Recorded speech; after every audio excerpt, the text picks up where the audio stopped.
जय हिंद दोस्तों हाल ही में भारत के रक्षा मंत्री राजनाथ सिंह जी ने पाकिस्तान को श्रीनगर में खड़े होकर खुली चेतावनी दी कि इंडियन मीडिया में इस वक्त इंडिया के डिफेंस मिनिस्टर राजनाथ सिंह की एक स्टेटमेंट बहुत डिस्कस की जा रही है, ब्रॉडकास्ट की जा रही है, हेडलाइंस के तौर पर वहाँ पर इसको डिस्कस किया जा रहा है क्योंकि इंडिया के डिफेंस मिनिस्टर राजनाथ सिंह ने एक पैगाम दिया है, एक मैसेज है जिसको कहा जा रहा है कि ये पाकिस्तान के लिए एक बहुत ही स्ट्रॉन्ग मैसेज है।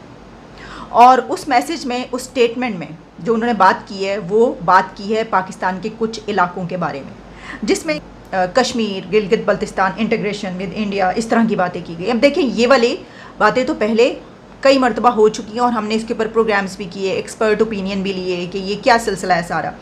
तो खैर, जो थ्रेड्स हैं वो तो आपको पता ही है। इधर से कश्मीर का तो मसला इधर से हमेशा ही इसी तरीके की ललकार जो है वो तो जाती रहती है, लेकिन जो ये इस वक्त उन्होंने बात की है तो ये बहुत अलार्मिंग बात है, इसको होना चाहिए, अलार्मिंग सिचुएशन और ये स्टेटमेंट। लेकिन इसको कौन देखेगा, क्योंकि अगर उस तरफ मिशन पाकिस्तान है तो इस तरफ मिशन लॉन्ग मार्च है। ऐसा मिशन लॉन्ग मार्च चल रहा है यहाँ पर कि आज सुबह सुबह 11 बजे ये मिशन स्टार्ट हो चुका है। अब राजनाथ सिंह जी का कहना था कि वो बहुत ही जल्द पाकिस्तान ऑक्यूपाइड कश्मीर और गिलगित पाकिस्तान को भारत में मर्ज करने वाले हैं, और ये स्टेटमेंट उन्होंने जम्मू कश्मीर के श्रीनगर में खड़े होकर दी है।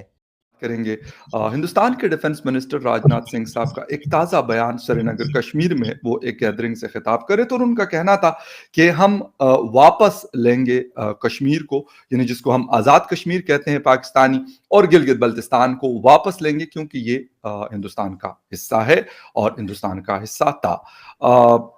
क्या है इसके पीछे स्टेटमेंट के, क्या पॉलिटिकल स्टेटमेंट है या वाकई ऐसा है?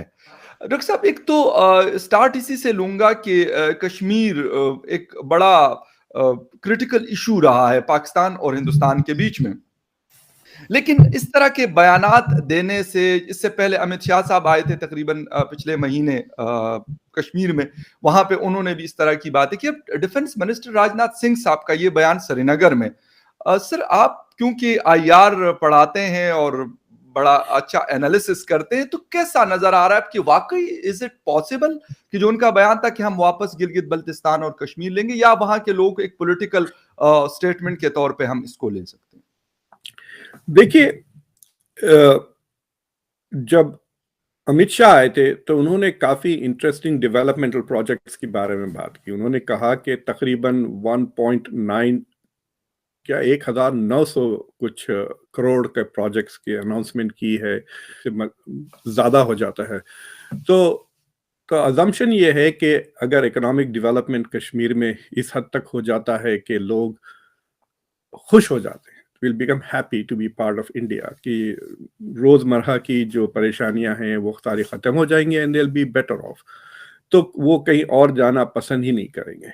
मिसाल के तौर पे मैं 1992 में इंडिया छोड़ के यहाँ आ गया। इंडिया का अगर लिबरलाइजेशन 1982 में शुरू होता तो शायद मैं इंडिया में ही रहता, क्योंकि सी इट्स लाइक दैट ना, 10 साल से मिस हो गया। तो वही अजम्पशन है कि अगर लोग जहां पर हैं वहां पे अगर उनको रोटी, कपड़ा और मकान और सिक्योरिटी मिल जाती है तो why will they want to go somewhere else.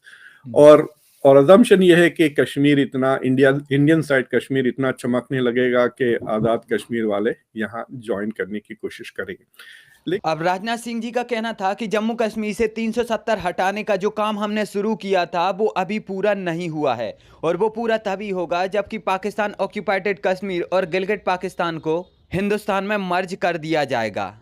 यह स्टेटमेंट एक तो पाकिस्तान गवर्नमेंट के लिए खुली चेतावनी है और साथ ही साथ यह भारत सरकार के आगे आने वाले समय के लक्ष्यों को भी बताती है। फर्स्ट ऑफ ऑल तो बात करनी है राजनाथ सिंह साहब ने जो अभी रिसेंटली एक आई थिंक इन्फेंट्री डे था, उस पे उन्होंने बात की पाकिस्तान के हवाले से कि हम गिलगित भी ले लेंगे, हम आज़ाद कश्मीर भी ले लेंगे। आप क्या समझते हैं, इंडिया में क्या माइंडसेट है कि क्या पाकिस्तान पे हमला करना, do you think that this is a normal approach what the Indian political leadership is thinking कि गिलगित बल्तिस्तान हम बाय फोर्स लेंगे, या कि आप ये समझते हैं कि ये पॉलिटिशियंस जो हैं ये सियासी रंग देते हैं इन चीज़ों को ताकि ज़्यादा एक पॉलिटिकल वैक्यूम जो कि फिल पॉलिटिकल स्पेस कवर करने के लिए? तो आपके what is your understanding as a soldier? देखिए चीमा साहब, सबसे पहली बात तो ये है कि हमें देखना चाहिए कि कौन बोल रहा है। जब जहाँ तक श्री राजनाथ सिंह जी का सवाल है, वो हमारे रक्षा मंत्री जी हैं, और साथ में ही वो एक ऐसे पॉलिटिशियन है जो कभी भी एक शब्द भी उनके मुंह से कोई ऐसा नहीं आता है कि कोई कंट्रोवर्शियल हो, या कहने का मतलब है वो बहुत चुन चुन के अपना जो शब्दों का यूज करते हैं। और जिस स्पीच की आप जिक्र कर रहे हैं उसमें तकरीबन 1 घंटा 20 मिनट तक है, और उसमें उन्होंने लिखित स्पीच पढ़ी है, मतलब लिख के लेकर आए थे और लिख के देख के वो बोल रहे थे। ये भी नहीं है कि उन्होंने एकदम मन में जो बात आई है वो बोले। तो उन्होंने एक सोची समझी स्पीच है, और मैं ये मानता हूं कि ये जो स्पीच है सिर्फ जो आगे बैठे थे, जो फौजी और जो बाकी लोग हैं, उनके लिए तक नहीं था। उनको पता था कि मैं जो बोलने वाला हूं वो पूरी दुनिया में सुनी जाएगी और उसकी चर्चा होगी।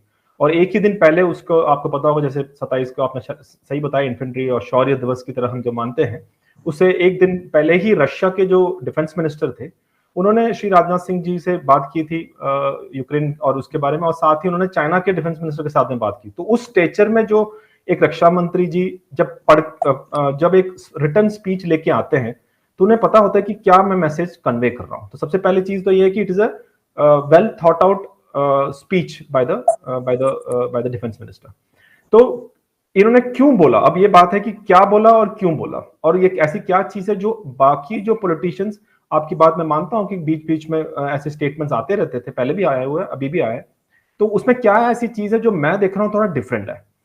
इसमें श्री राजनाथ सिंह जी ने क्या एक ऐसी चीज कही है कि हमारे देश में, जैसे भारत में, और जो भारतीय पाक ऑक्युपाइड कश्मीर में रह रहे हैं, उनके ऊपर जो जुल्म हो रहे हैं, वो जो दर्द है वो हमें भी महसूस हो रहा है। और आने वाले वक्त में वो जो भारतीय हैं, वो खुद ही एक ऐसा, जो आपके लैंग्वेज में अगर बोले सैलाब बोलो या रेबेलियन बोलते हो, वो एक आएगा करके उन्होंने एक हिंट दिया है।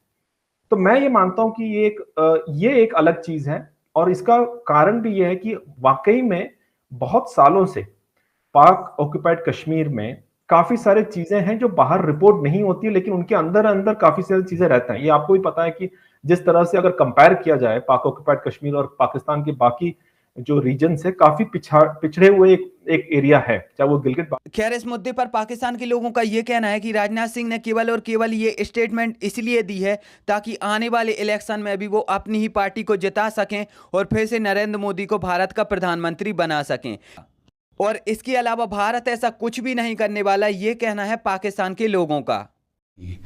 और जिसमें बहुत सी और बातों के अलावा ये भी कहा गया था कि जो आज़ाद जम्मू और कश्मीर है, जिसे भारत पाकिस्तान ऑक्युपाइड कश्मीर कहता है, वो भी हम लेकर रहेंगे और गिलगित बल्तिस्तान भी लेकर रहेंगे, वो उस रेजोल्यूशन का हिस्सा है। खैर, यहाँ पर मैं आपको बता दूं कि राजनाथ सिंह जी की ये स्टेटमेंट, ये कोई झूठी स्टेटमेंट नहीं है। जिस प्रकार 370 को हटा दिया गया है, ठीक उसी प्रकार पीओके को भी भारत में मर्ज कर दिया जाएगा। और भारत सरकार अभी तक एक अच्छे समय की प्रतीक्षा कर रही थी, और अब वो अच्छा समय आ चुका है। पाकिस्तान पूरी तरह से अब बर्बाद हो चुका है। हालांकि पाकिस्तान के ऐसे समय पर भारत पाकिस्तान पर अटैक नहीं करेगा। यदि ऐसा करेगा तो वो भारत के लिए एक कायरता कहलाएगी। लेकिन हाँ, ऐसे समय पर भारत इस मुद्दे पर कोई ना कोई स्टेप जरूर लेगा। खैर, इस सब पर आपका क्या ओपिनियन है, आप मुझे नीचे कमेंट में जरूर बताइए। एंड वीडियो अच्छी लगी है तो चैनल को सब्सक्राइब करके बेल आइकन जरूर दबाइए।